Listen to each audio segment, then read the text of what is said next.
We're continuing the series on unsealing the book of Revelation, and in tonight's class, we're going to be basically doing one section, and we're going to be covering the first 5 vials of chapter 16.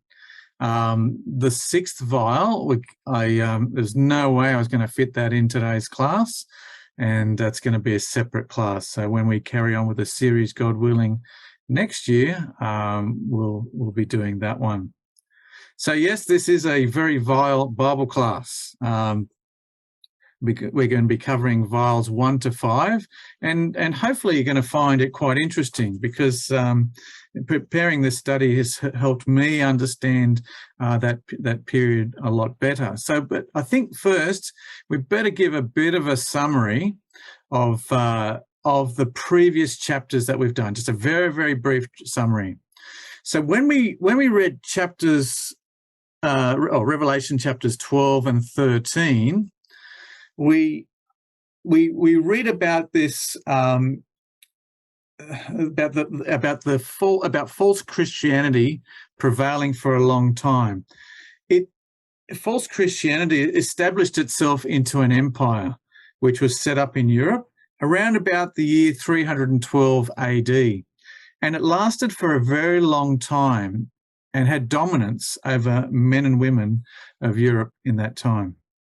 And then we come to chapter 14, and we have Christ and the saints who conquer the earth. And so that's the subject we dealt with a couple of weeks ago. And then we went to chapter 15, and we sort of do a little bit of a rewind, because chapters 15 and 16 are going to explain to us how we get to the point where Christ and the saints conquer the earth. Right? In chapter 15, we read about 7 angels who prepare to pour out the 7 vials. And then in Revelation 16, we have the 7 vials poured out upon the earth. And so we're going to deal with the first 5 of those vials, remembering that chapter 16 of Revelation brings us to our time and beyond. So today we're going to look at chapter 16, which reveals the first 5 vials. But just to looking at this slide here gives an appreciation of the structure of the book of Revelation.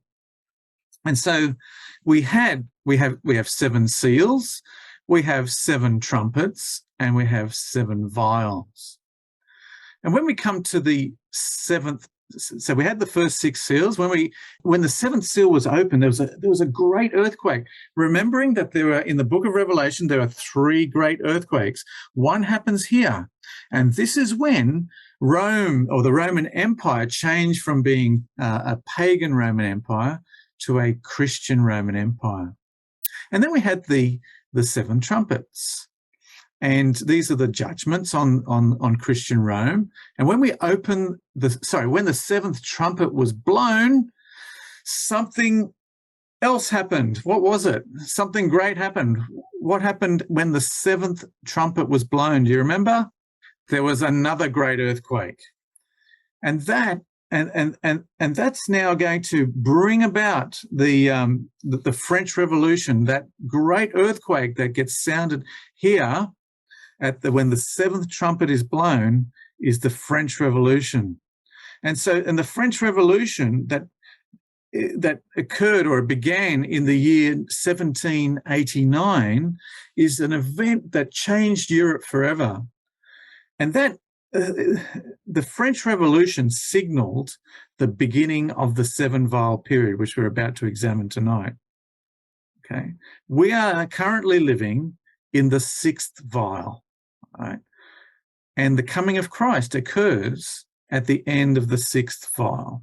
So to introduce tonight a little bit, let's read Revelation 15 and verse 1. Now, Dan, are you happy to read that for us? And when you've had enough, we'll pass the baton on to someone else. Revelation 15, verse 1. Then I saw another sign in heaven, great and marvellous, 7 angels having the 7 last plagues, for in them the wrath of God is complete. Right, thanks. So Revelation 15 provides the introduction to Revelation 16. And it tells us that there are 7 vials or 7 bowls that pour out the last 7 plagues that God's going to pour out to prepare for the coming of the kingdom of God. And, you know, the 7 vials is, I guess, along with the rest of the book of Revelation, is something that's totally misunderstood by Christianity. You know, if you try and Google this subject, you're going to see a whole range of incorrect, fanciful interpretations. And I think it's because they miss the key of what the vials are about. The key to understanding this section on the vials is to understand the purpose of the vials. Why did God bring in these vials? And I think we're given the answer in verse 2, chapter 15, verse 2. So, Dan, do you mind reading that, please? And I saw, as it were, a sea of glass mingled with fire, and them that had gotten the victory over the beast, and over his image, and over his mark, and over the number of his name, stand on the sea of glass, having the harps of God. Thanks, Dan. And so you may remember, I think it was from last week's class, Brother Max talked about the sea of glass. And that's a picture of the kingdom, the world at peace. But we've got to get to that point. And to get to that point, we've got to go through the 7 vials. And but you notice verse 2, it gives the purpose of the vials there. It says it's so that they could have the victory over the beast and over his image. You notice that?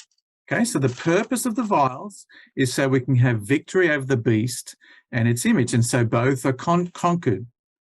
All right, Christ and the saints will have the ultimate victory, and the kingdoms of men will be destroyed.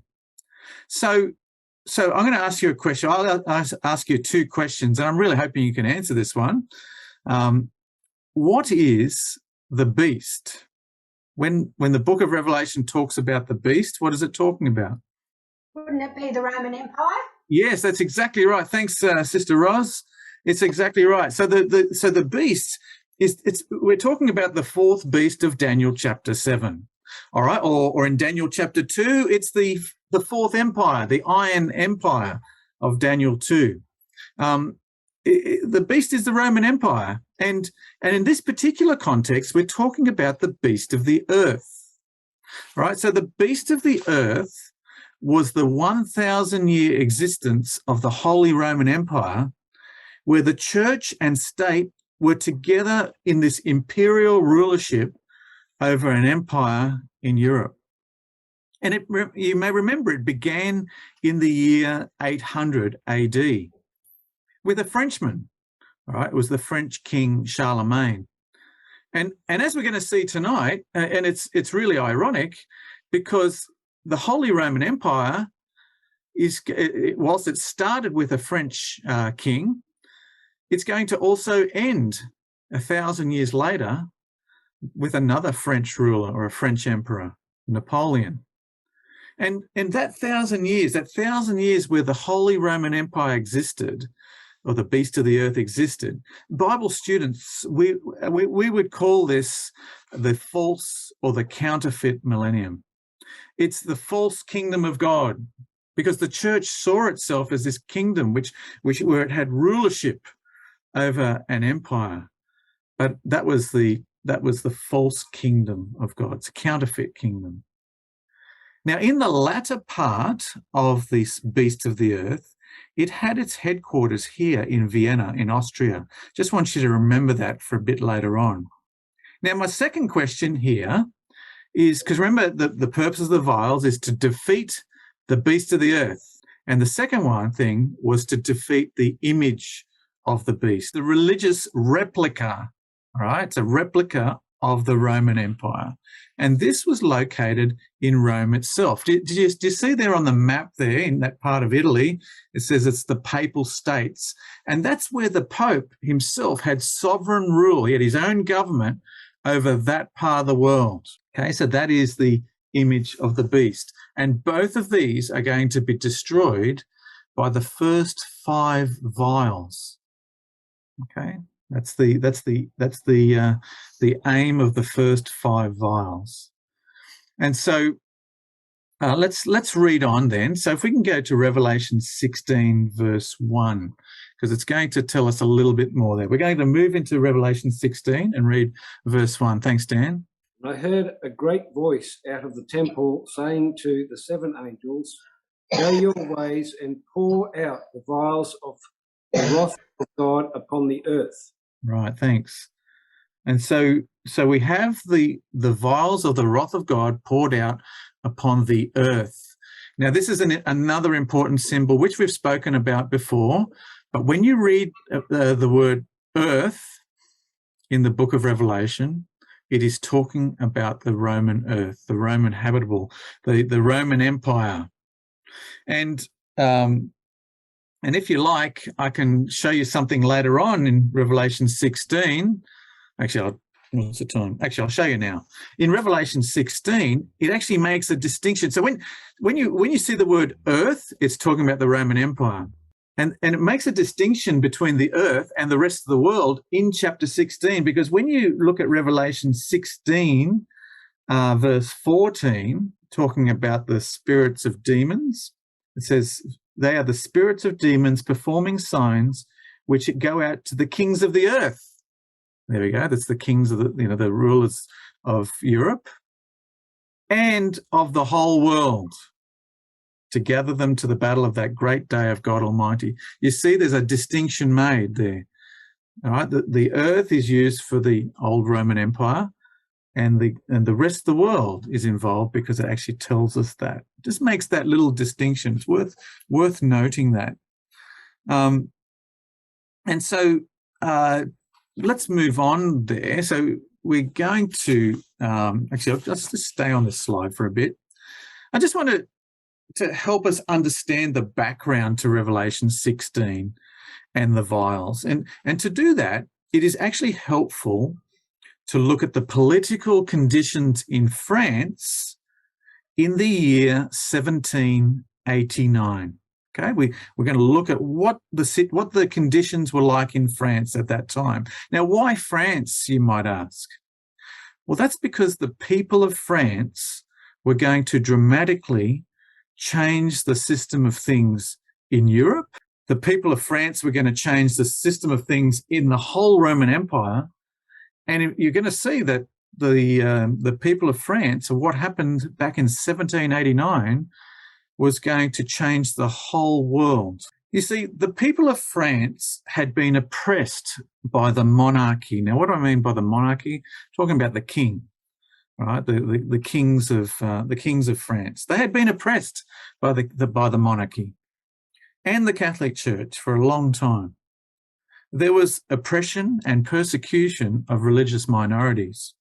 The Catholic Church owned 10% of the land of France. And so, and the church was very wealthy, and it also imposed tithes on the people of the land. And this is an important thing to know about France at this time. At that time, France had 3 official classes of people. They were called the 3 estates. So what it's called the 3 estates of France. Now, right up the top here, you got the king. Now, the king here, he's the ruler, he's the head. He's not one of those estates. But the first estate here, in this top part of the triangle here on the screen, the first estate refers to the clergy, right? That's talking about the priests, the bishops, the cardinals of the Catholic Church.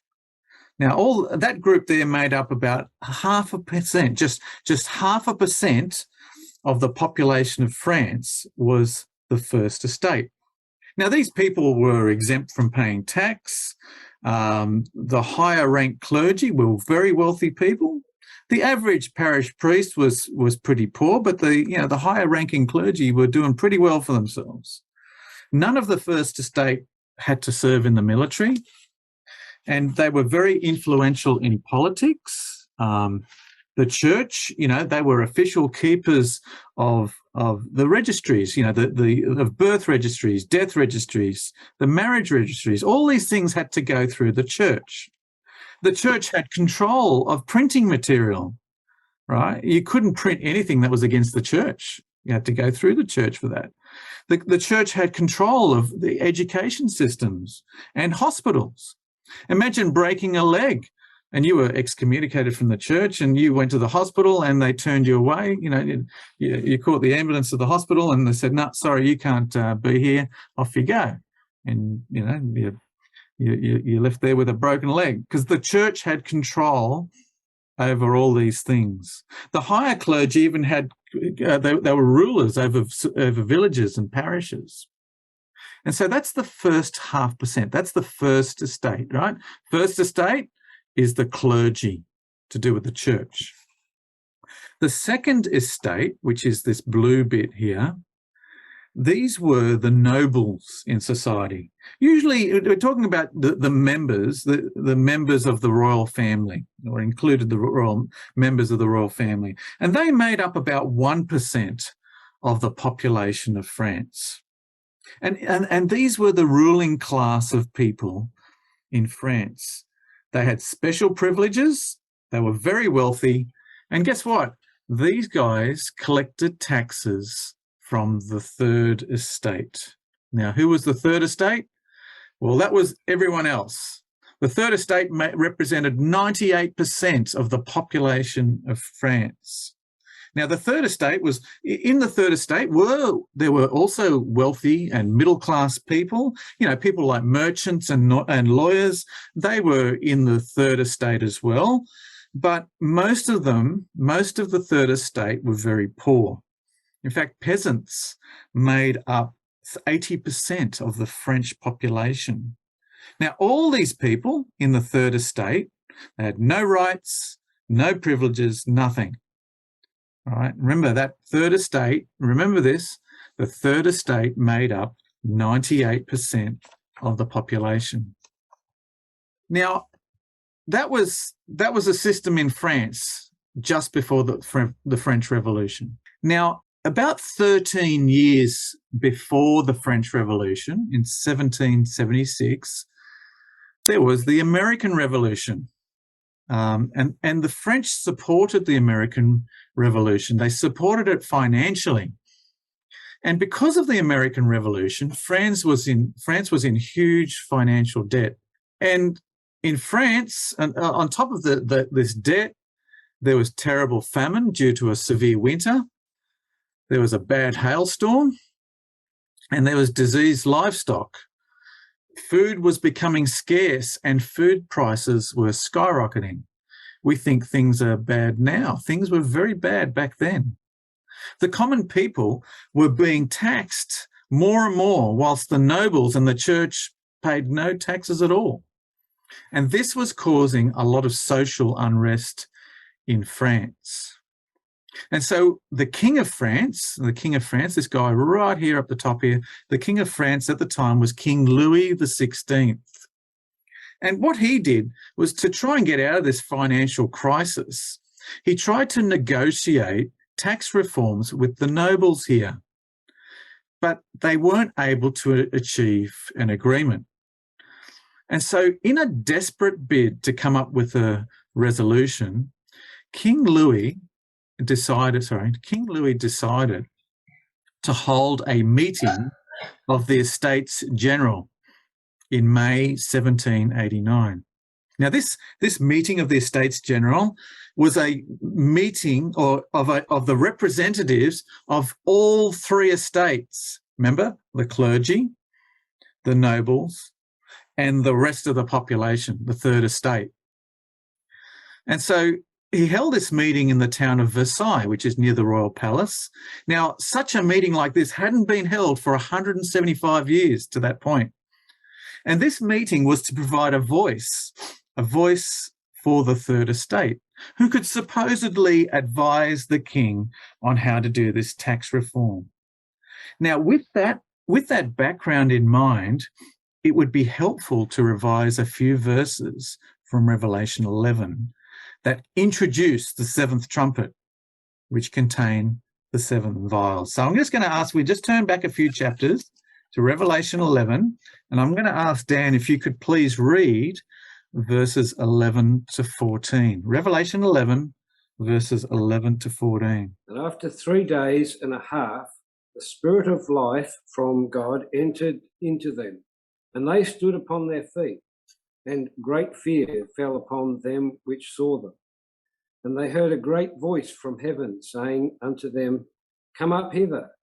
And they ascended up to the heaven in a cloud, and their enemies beheld them.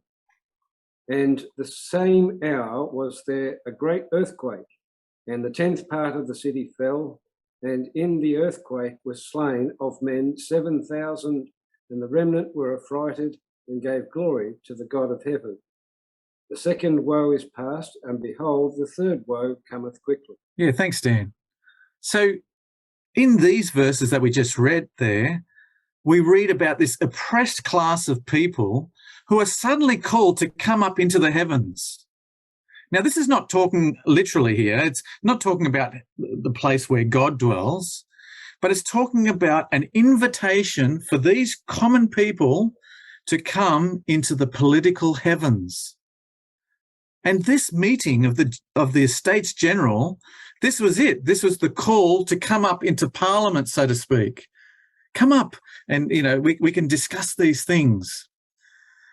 However, this meeting of the Estates General proved to be an absolute disaster for King Louis XVI and for France. You see, at this meeting, there were 300 representatives of the First Estate, of the clergy. There were 300 nobles, which are the Second Estate, and there were 648 representatives of the Third Estate.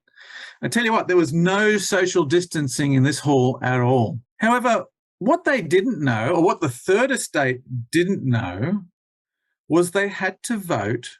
They only had one vote per group. So if I just go back to that triangle here, see there were 3 estates. The First Estate, the clergy, were going to be given one vote. The Second Estate, the nobles, were going to be given one vote. And all 648 representatives here who thought they were going to get a number of votes are only going to get one vote. So guess what they wanted to do? Guess what the nobles wanted to do? To get out of the financial crisis, they wanted to impose more taxes on the Third Estate. And of course, the Third Estate were going to have one vote. They're going to say no, but these 2 guys up here are going to vote yes. And they always get outvoted. And so we had a problem, all right? So we had a problem here. And so what happened was the Third Estate said, look, let's adjourn this. This is not fair. Can we have 2 votes? So for 98% of the population here, which they're going to represent, they just wanted to have 2 votes so that they can at least equal the other 2. Now, in my opinion anyway, that sounded like a very reasonable request. Wouldn't you think? They just wanted to have 2 votes to represent 98% of the population. It was a very reasonable request. However, this was refused. And in response, the Third Estate came up with their own plan to form a National Assembly. And in this arrangement, there would be one vote per representative that attended the National Assembly. So now they said, no, all right, you won't give us that reasonable request. We want to have one vote per representative here in this National Assembly. And so, because they felt that would better represent the people of France. And so, and the First and Second Estate, the people of them were invited to join this National Assembly. And some of the clergy and some of the nobles, they saw what was going to happen here. They actually jumped ship and actually joined the National Assembly.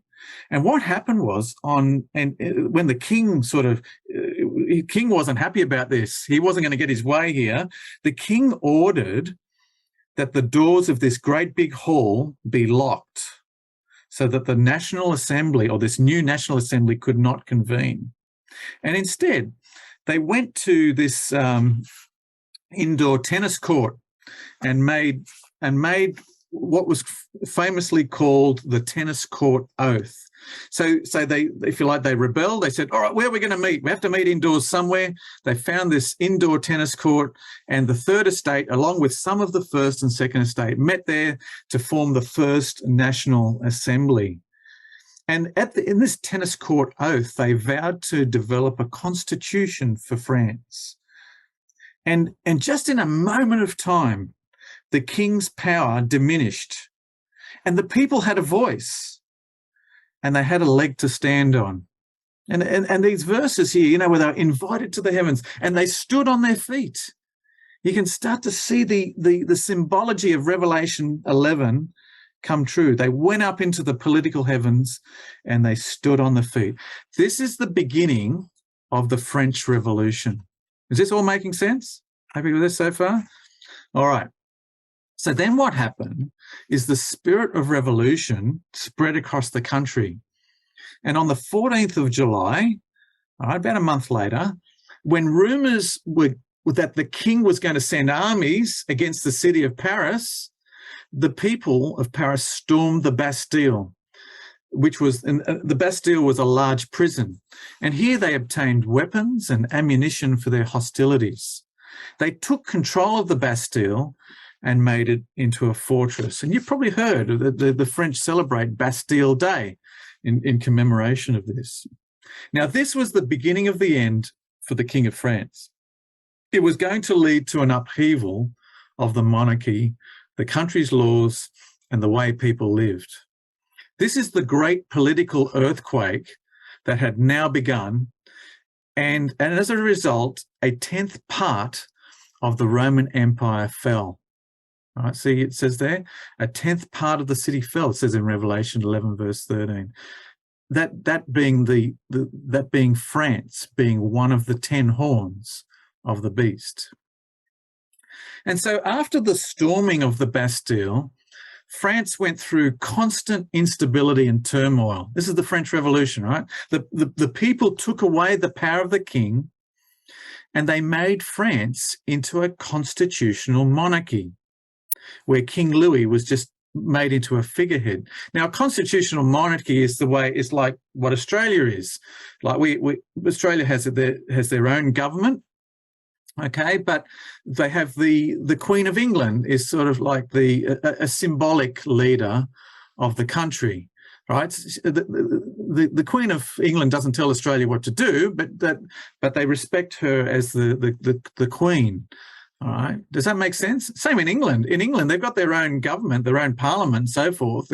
The Queen, you know, perhaps the most the Queen would do is, you know, go to sort of charity balls and things like that, and give a Christmas message or something like that. But she's not the ruler of Britain. The parliament is, but she's a figurehead ruler. That's a constitutional monarchy, and that's what happened to France. The king, who had supreme rule, suddenly lost his rule, but he still had the figurehead of being the ruler. However, there was one day when he, like King Louis XVI, was under suspicion for treason, and Louis XVI was publicly executed by the guillotine. And his wife, whose name's Marie Antoinette, she suffered the same fate about 9 months later. And then came what was called the Reign of Terror. And that's where over 16,000 people were publicly executed for being suspected enemies of the revolution. And great fear fell upon the nation as many were innocently slaughtered. And that's where it says, that verse there, great fear fell on those who saw them. And during the revolution, France changed from a monarchy to a constitutional monarchy. And then when they executed Louis XVI, it became a republic, right, where there was no king. And even the republic had many forms, and the government changed hands so many times until the appearance of one man. And that one man is this man here, Napoleon Bonaparte. This man rose to power to become the Emperor of France. He not only became an emperor, but he actually became Europe's greatest conqueror. Now, why is this man, Napoleon, so interesting to Bible students? Why are we talking about Napoleon at all in the context of the 7 vials? And that's because God is going to use this man to bring about the end of the Holy Roman Empire and its image, the beast and its image. Remember that Holy Roman Empire, which had been in existence for 1,000 years. So let's now examine in the rest of the class how this actually happened. Now, a little bit about Napoleon. He was born in 1769. All right, just note the year, 1769. The French Revolution started in 1789, right? So 20 years before the Revolution. He was born in Corsica in 1769. Now, Corsica is this island here off the Italian coast. Now, Corsica was an Italian-speaking republic, but it was conquered by France in the year that Napoleon was born. So it was under French control. And so, in effect, Napoleon was really Italian, or he's Corsican, but he wasn't French. Now, at the age of just 9 years old, Napoleon was sent to a military academy in mainland France. He learned how to speak French, but he always had this thick Corsican accent, and he could never spell French words correctly. All right, so so for the grammar Nazis here, like Amy's here, she's a grammar Nazi. They would not have liked Napoleon the way he spelt words, or words in French anyway. And I guess somewhat similar to Amy here, he was also vertically challenged. And as a grown man, he was only 5'2", or 157 centimeters. And if you need a reference for that, that's about the height of Delita. All right, she's 157 centimeters tall. So he's quite a short man for a military guy. He was nicknamed the Little Corporal. And he also looked different from the average French person because he was from Corsica. And because of all this, he was always bullied by his peers at school. The poor kid didn't have any friends. Well, it's now like me. And as a result, he spent all his time studying. That's like me. And he became very good at maths, history and geography. Sort of like me too.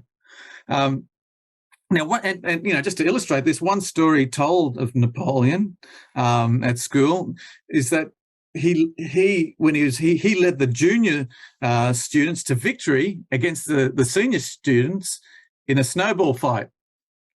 That sounds like me too.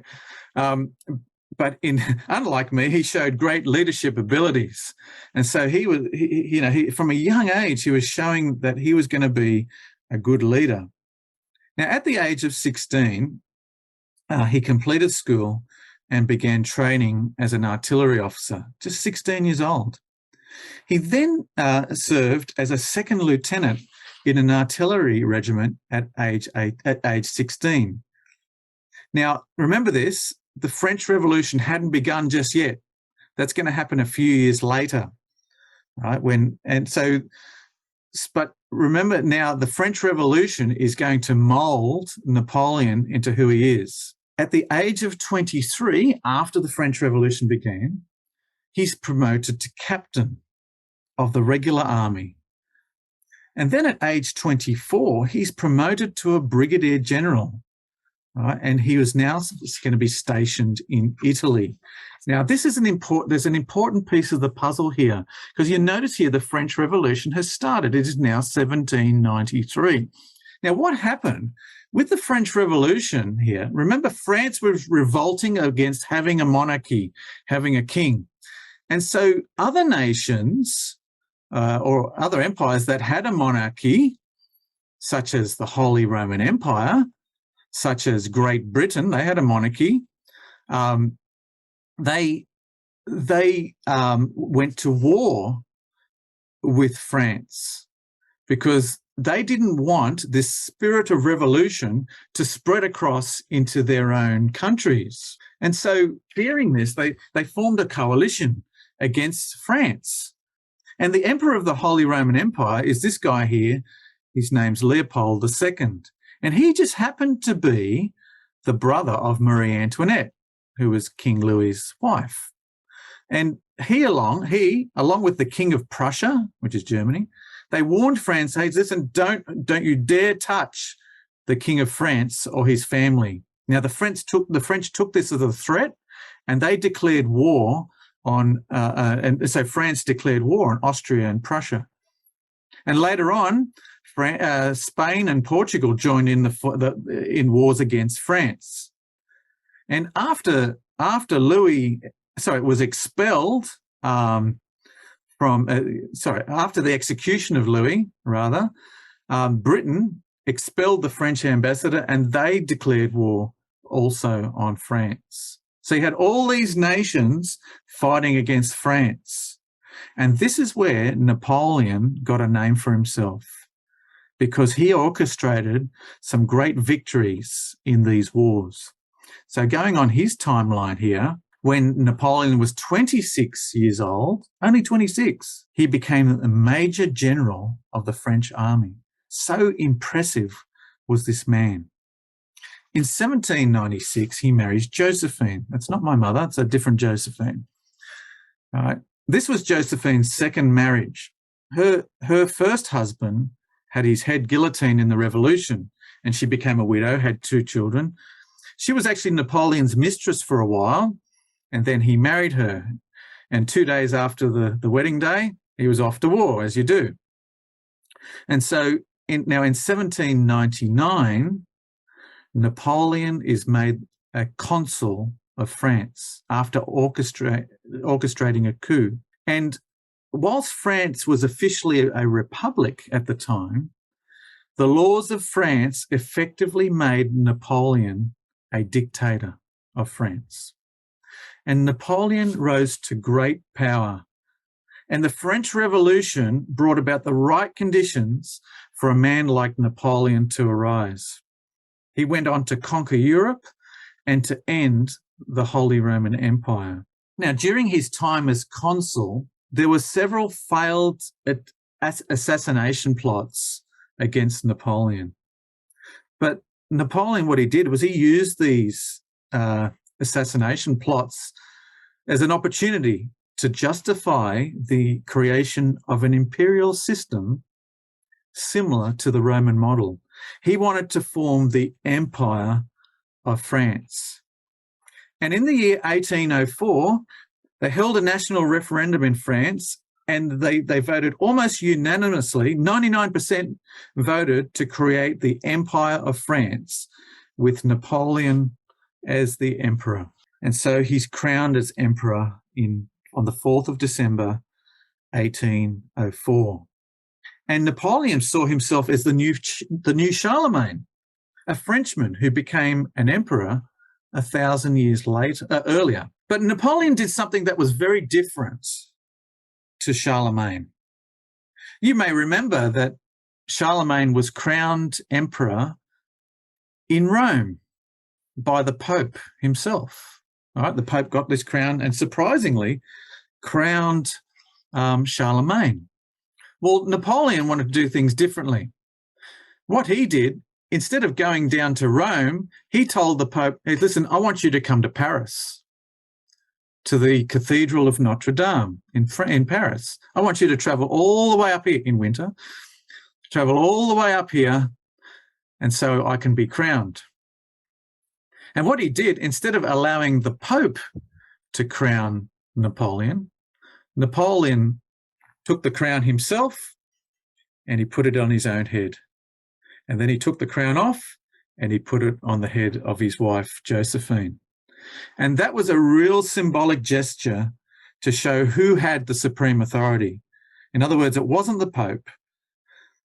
Napoleon was showing that he became emperor because of his own merits and the will of the people, and not because the Catholic Church chose him to be. This was a real symbolic blow to the power of the church.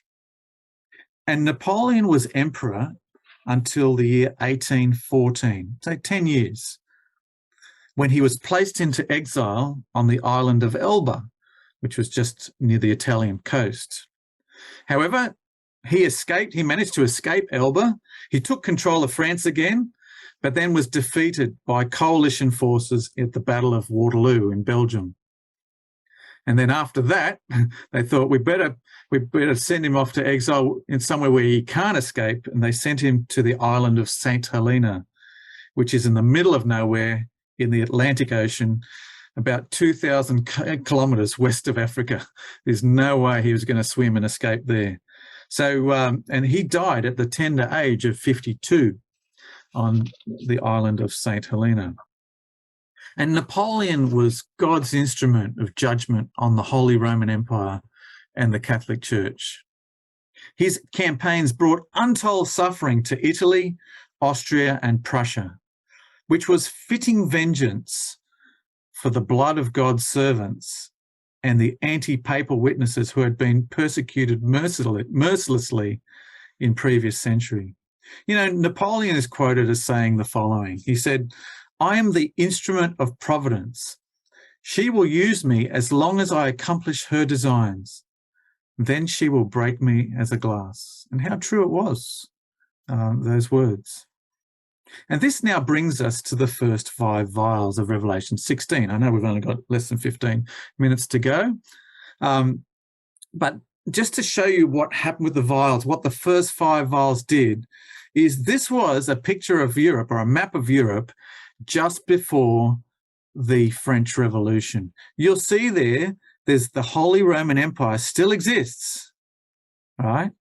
And in 20 years' time, it's going to be gone. It's going to be wiped off the map. The Papal States still exist.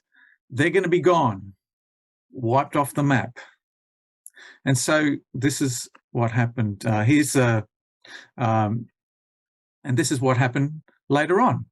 You can see there that Napoleon had conquered so much of France, and basically all these bits, the blue, the dark blue, the light blue, and the purple here is Europe under Napoleon's control. And either that was part of Napoleon's empire, or they were dependent on Napoleon, or they were allies of Napoleon. So all of Europe, except these bits in red, were under Napoleon's influence. Right? He was an amazing conqueror. But God had set boundaries for Napoleon. Napoleon was a genius, and he won so many great battles. But he also lost some significant ones as well, because God had set this geographical boundary for Napoleon to win his battles.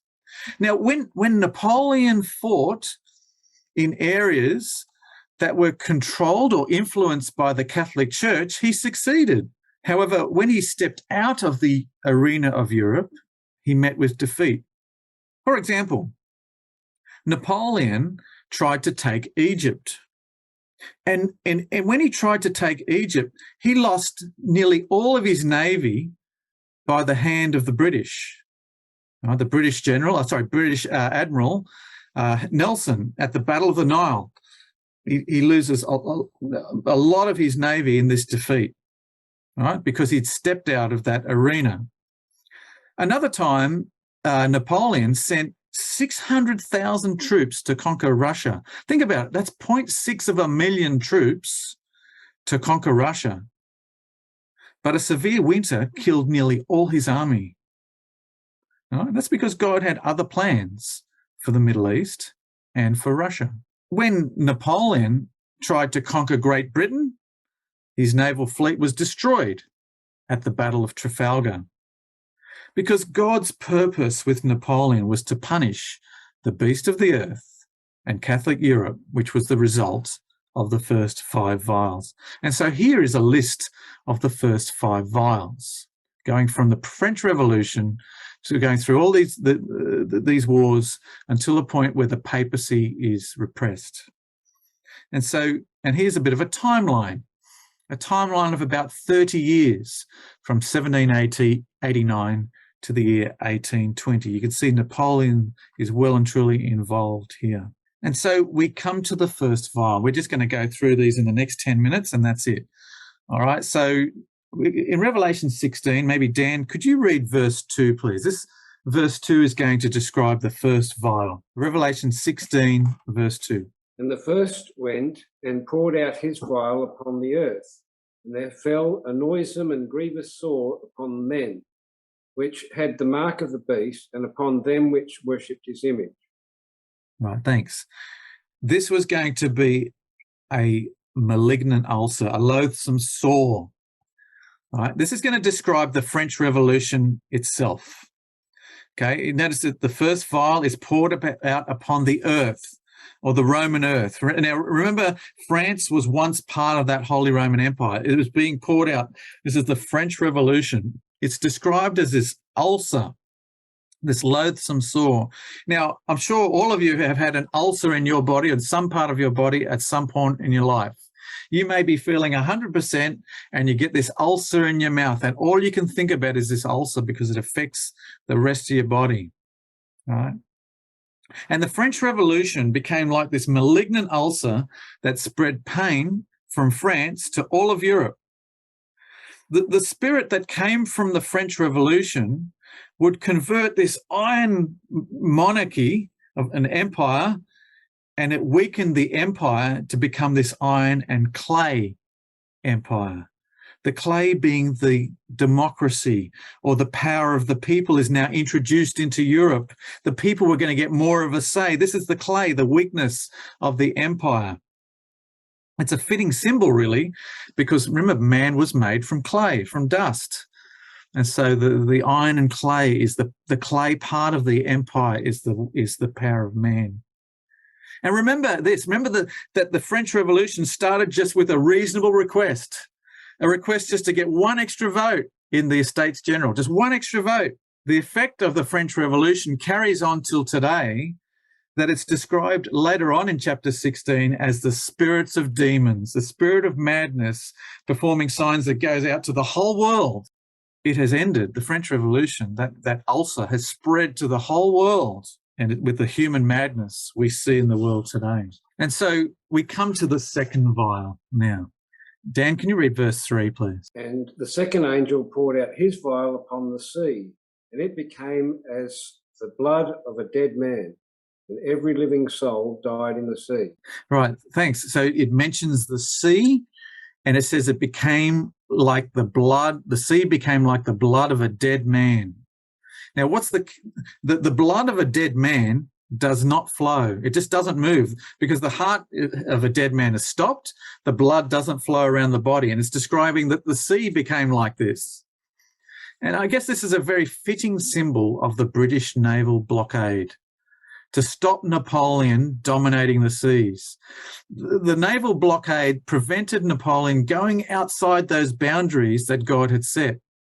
You know, Napoleon had ambitions of conquering all the way to India, just like Alexander the Great.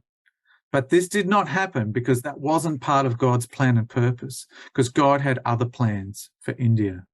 See, Napoleon was hell-bent on conquering Great Britain. He said, we must put all our strength upon the sea. We must destroy England, and the continent is at our feet. If he thought, if he can get rid of England, well, he's got the rest of the continent to himself. But God used the tactical genius of a man named Admiral Horatio Nelson, who defeated numerically superior forces of Napoleon. By 1805, Britain completely dominated the seas and did so until World War II. It stopped the flow of Napoleon going anywhere along the seas. The sea became like the blood of the dead man. And this is a painting of the Battle of the Nile, which was off the coast of Egypt. And it's one example where the British absolutely annihilated the French in the seas. In 1798, this large French fleet was destroyed by a smaller British fleet which was commanded by Admiral Nelson. And that British Navy prevented Napoleon from controlling the Mediterranean. It stopped him from conquering Egypt, stopped him from conquering the Middle East and conquering Britain itself. That's because God had other plans for Egypt, the Middle East, and Britain. And another defeat, massive defeat this was the Battle of Trafalgar. Because in 1805, the French and the Spanish were preparing to take control of the English Channel, which is here. They wanted to take control of the Channel, and then they would then invade Great Britain across the Channel. However, Britain, sort of knowing this, they brought their fleet of 27 ships and they fought at this Battle of Trafalgar off the coast of Spain here, off Gibraltar. With their smaller fleet, they destroyed 22 French and Spanish ships, wiped them out. 22 of Napoleon's ships were gone. The British lost none. It was absolute defeat by Britain over the French and the Spanish. It was as if Napoleon was getting tapped on the shoulder and say, hey, mate, the angel was tapping him on the shoulder saying, hey, mate, you're going the wrong way, buddy. I want you here. I want you to stay in the area of the beast of the earth. And so the blood, the sea would have been filled with the blood of dead men that day. You know, the British lost 450 men, but the Allies, which is, you know, the French and the Spanish, had far more casualties, 4,400 dead, 3,300 wounded. And that Battle of Trafalgar made Napoleon forget about invading Britain, and he concentrated on invading continental Europe, where God wanted him to be. And then we have the third vial, please, Dan. Revelation 16, verses 4 to 7. And the third angel poured out his vial upon the rivers and fountains of waters, and they became as blood. And I heard the angel of the waters say, Thou art righteous, O Lord, which art and wast and shalt be, because thou hast judged thus. For they have shed the blood of saints and prophets, and thou hast given them blood to drink, for they are worthy. And I heard another out of the altar say, Even so, Lord, God Almighty, true and righteous are thy judgments. Thanks, Dan. And so this is going to be in an area where the rivers are described as the rivers and the fountains of waters. And this is referring to Napoleon's Alpine campaigns, right? Where he conquers northern Italy and he takes the Pope prisoner on this particular occasion. It's the place where the rivers and fountains of waters are located in Europe. And here are some of the flashpoints of these battles that Napoleon had these great victories where you see these little stars here. And these victories made Napoleon very famous. Now, did you notice the words of the angel of the waters, the angel that sort of presides over this area? He's praising God for finally taking vengeance on the system that had shed the blood of the saints. And that's because in this part of the world, many of the true believers were persecuted and unjustly killed by the papal system. And then we come to the fourth vial. Thanks, Dan. Oh, sorry, Revelation 16, verses 8 to 9. And the fourth angel poured out his vial upon the sun, and power was given unto him to scorch men with fire. And men were scorched with great heat, and blasphemed the name of God, which had power over these plagues. And they repented not to give him glory. All right, so this vial's poured out on the sun. Now, if I asked you the question, what would the sun represent here, you would answer me and say the sun represents the highest power in the empire, and that would be the emperor himself, who was enthroned in Austria. And so this vial here, the fourth vial, is representing Napoleon's campaigns against the Holy Roman Empire. And this plague, this fourth plague, is going to bring an end to the beast of the earth. And on the 6th of August, 1806, the Holy Roman Empire was dissolved. All right. Now, remember that the beast of the earth had two horns. This imperial horn here in Vienna, that's the emperor himself. And he also had a papal horn here in Rome. So the fourth vial gets rid of the imperial horn.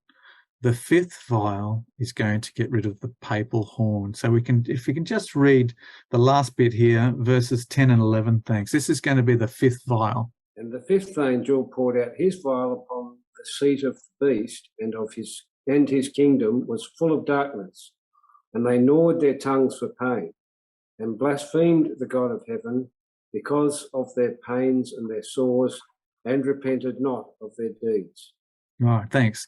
So this here, in April 1809, Napoleon conquered the Papal States and he took the Pope prisoner.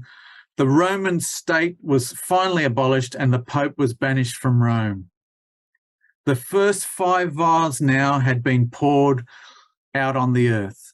The beast of the earth was destroyed. The Holy Roman Empire was wiped off the map.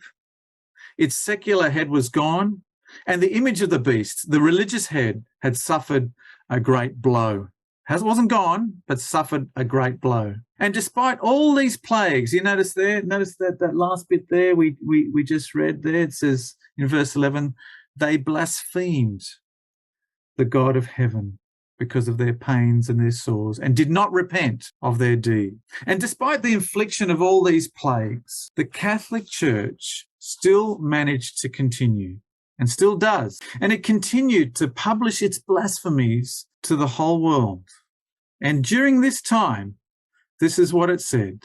So in 1809, it says that we now excommunicate Napoleon. I don't think that really worried Napoleon at this particular time. He was the emperor at the time, so that didn't worry him. But the blasphemies continued. In 1854, the church published the doctrine of the Immaculate Conception. Now, you might think the Immaculate Conception is all about the virgin birth of Christ. It's not. The Immaculate Conception is talking about the conception of Mary herself. She was immaculately conceived, they say, so that she could be the Mother of God. It's absolute blasphemy, brothers and sisters. The church still published this blasphemy. In 1871, the Pope announced that he was infallible. He couldn't, whenever he spoke, when he sat on that seat in the Vatican and he spoke, it's called ex cathedra, whatever he said is 100% correct. And if you want to make a little point in your Bible, that's the year that he became the false prophet. The Pope becomes the false prophet in 1871 because he made himself to be infallible. False prophet, false prophecies. And then in 1950, the church defined the dogma, the teaching of the Assumption of Mary. This is where they believe that Mary, it wasn't that they assumed that she went up to heaven. They say that she was assumed into heaven. In other words, she was lifted up, and after her death, she was carried into heaven, where she sits now, and who we can pray to, because Jesus is a really hard man, and so we pray to Mary because she's got a soft heart. And she nursed Jesus as a child. What blasphemy, brothers and sisters. Blasphemy that the church continues to preach and will continue until the day that the 7th vial is poured out on her and she is finally destroyed. Brothers and sisters, that's the end of my class. In the next class, God willing, we will talk about the 6th vial and bring us to the period in which we live. Thank you very much.